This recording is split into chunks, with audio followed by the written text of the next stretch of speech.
ಹಿಂಗ ಹುಲ್ಲು ಕೊಯ್ತಾ ಇರಬೇಕಾದ್ರ ನೂಲಿ ಚಂದಯ್ಯನ ಕೊರಳಾಗಿಂದ ಲಿಂಗ ಜಾರಿ ಬಿತ್ತಂತ.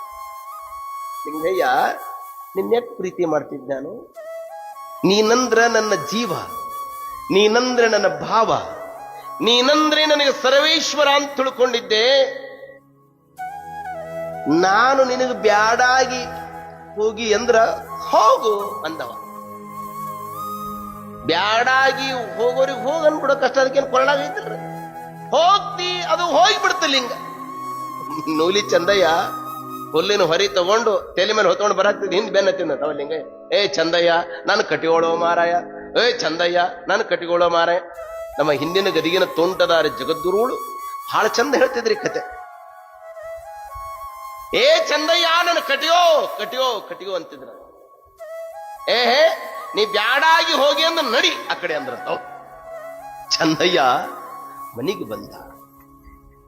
ಕಲ್ಯಾಣದ ಅನುಭವ ಮಂಟಪದೊಳಗೆ ಚರ್ಚೆ ನಡೀತು. ಇಲ್ಲ ಹಿಂಗಾಗ್ಯದೆ ಹಿಂಗಾಗ್ಯದೆ. ಮಡಿವಾಳ ಮಾಚಿದೇವು, ಅಜಯವೀರ ವೀರಗಂಟಿ ಮಡಿವಾಳ ಮಾಚಿದೇವು, ಭಕ್ತಿ ಧೂಮವನ ವಿಶ್ವದೆಲ್ಲೆಡೆ ಬಸರಿಸಿರುವ ಬಸವಣ್ಣನವರು, ಅವಿರಳ ಜ್ಞಾನಿ ಅನುಭವ ಚರಿತ ಚನ್ನ ಬಸವಣ್ಣನವರು, ನೀರ ತಾವರೆ ಅಕ್ಕ ಮಹದೇವಿ,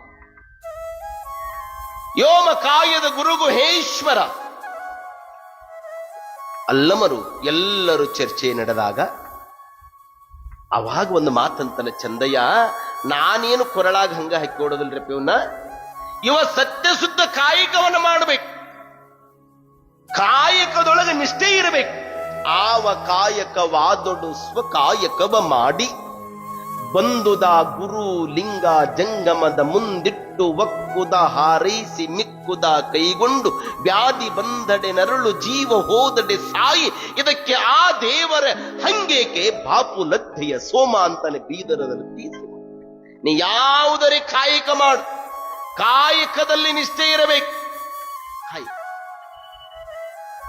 ಅಂತ ಒಂದು ಕಾಯಕವನ್ನು ಮಾಡಲಿಕ್ಕೆ ನೂಲಿ ಚಂದಯ್ಯ ತಾನು ಹಗ್ಗ ಹೊಸದು ಕಲ್ಯಾಣದ ಬೀದಿಯೊಳಗ ಚಂದಯ್ಯ ಲಿಂಗಯ್ಯನಿಗೆ ಹಗ್ಗ ಮಾರ ಕಲಿಸಿದಂತವ.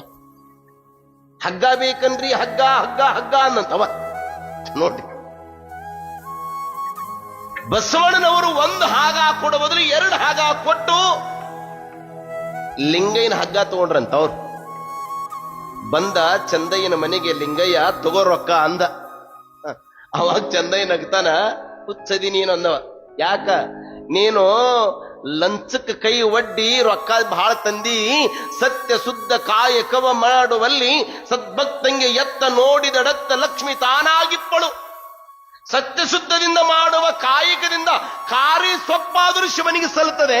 ನೀನು ಈ ರೊಕ್ಕ ಜಾಸ್ತಿ ತಂದು ಕೊಟ್ಟಿ ಅಂದ್ರ ನೀ ಎಲ್ಲೋ ಇದನ್ನು ಮೋಸ ಮಾಡಿ ತಂದಿ ನಡಿ ಅಂದವ.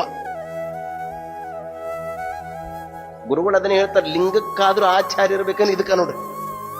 ಬಸ್ ನಮ್ಮ ಗುರುಗಳು ವಚನ ಬರೆದಿದ್ದು ಅವ್ರು ಎಲ್ಲೆಲ್ಲಿ ನೆನೆಸ್ಕೊಂಡಿರ್ತಾರ ಅನ್ನೋದು ಇದಕ್ಕೆ ಉದಾಹರಣೆ. ಇದು ಕೊನೆಗೆ ಲಿಂಗಯ್ಯ ನನ್ನ ತಪ್ಪಾಯ್ತಪ್ಪ ಅಂತ ತಿಳ್ಕೊಂಡು ಒಪ್ಪಿಕೊಂಡ ಮೇಲನೆ ಅವನ ಅಪ್ಪಿಕೊಂಡಂತವನು ಯಾರಂದ್ರೆ ನೂಲಿ ಚಂದಯ್ಯ ಅನ್ನೋದು ನಾವು ನೆನಪಿಟ್ಟುಕೊಳ್ಬೇಕು.